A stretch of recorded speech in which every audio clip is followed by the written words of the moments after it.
ഒരു സിമ്പിളായിട്ടുള്ളൊരു റെസിപ്പി കണ്ടാലോ? വീട്ടിൽ രാവിലെ വെച്ച ചപ്പാത്തി വൈകുന്നേരം ആകുമ്പോൾ അത് ബാലൻസ് വരികയാണെങ്കിൽ നമുക്ക് അതിനെ എടുത്ത് നമുക്ക് നല്ല കറിയൊന്നുമില്ലാതെ നല്ലൊരു ഡിഷ് ഉണ്ടാക്കാൻ പറ്റും. ആദ്യമേ നമുക്കതിന് ഒരു ചട്ടി വയ്ക്കുക, അതിലോട്ട് നമുക്ക് ഓയിൽ ഒഴിക്കുക.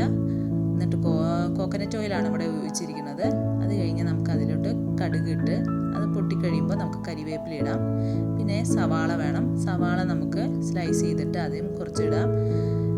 പിന്നെ പച്ചമുളകാണ് വേണ്ടത്, പച്ചമുളകും ഇട്ടിട്ട് നല്ലപോലെ അതിനെ ഇളക്കുക. ഒരു ബ്രൗൺ കളറൊക്കെ ആകുമ്പോൾ അതിലോട്ട് നമുക്ക് കുറച്ച് പൊടികളിടാം. ആദ്യം കുറച്ച് മുളക് പൊടി, കുറച്ച് മല്ലിപ്പൊടി, കുറച്ച് ഗരം മസാല, പിന്നെ ഇച്ചിരി ചിക്കൻ മസാലപ്പൊടിയും നമുക്ക് ഇടാൻ പറ്റും.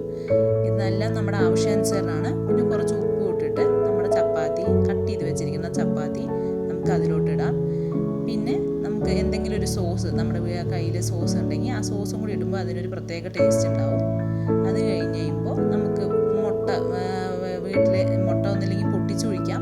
ഇവിടെ ഞാൻ ആഡ് ചെയ്തിരിക്കുന്നത് പുഴുങ്ങിയ മുട്ട തന്നെ, അതിനൊന്ന് കട്ട് ചെയ്തിട്ട് അതിലോട്ട് ആഡ് ചെയ്തിട്ടുണ്ട്. അങ്ങനെ നമുക്കൊരു എല്ലാം നല്ലപോലെ ഇളക്കി കഴിയുമ്പോൾ സൂപ്പറായിട്ടുള്ളൊരു ഡിഷ് കിട്ടും. Okay, by.